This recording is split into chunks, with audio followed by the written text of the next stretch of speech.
Bato Resort, guys. Medyo ma-fog pa ba? O fog pa to na din, no?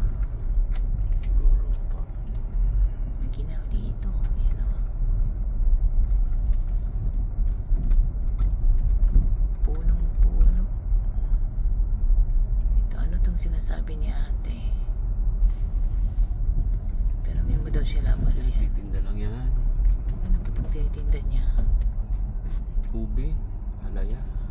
Ubi halaya. Go pa, go tayo. Ubi halaya.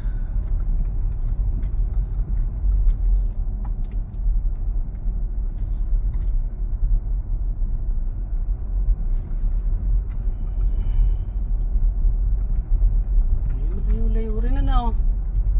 Malayo-layo rin galing sa bunga. May mga bahay din na sa gilid. Dito sa right side, wala masyadong bahay. Guys, punta kami sa bundok ng Trala ng Bato.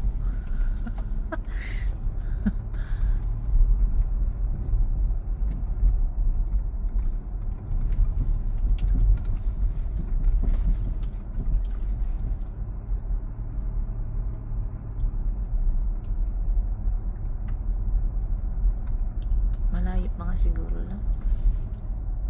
2 minutes eh. Lapit na. Parang 500 meters daw.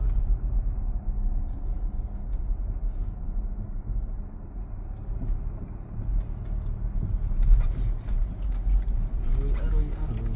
Aroy, aroy. Ito na siguro. Ito na. Dati siguro yung ano yan. Putik lang yung daan na yan. Pero siguro pwede ano yan. Pag hindi naman naulan, pwede maganda dati dahil diretso yung andar mo dyan eh, dahil kung graba lang, di ba? Problema siguro pag naulan nagpuputik, baka may bumabara. Oo. Asan na ba? So, Right tayo? Oo nga, kasi yung left pala yung ano, no? overnight 300, Hindi dito 200. Si senior ako eh. Senior ka. 160 lang ako. Senior tukan ka eh. Manok. Ulam. Ulam. Ulam. Ulam. Uling mo lang. Baba.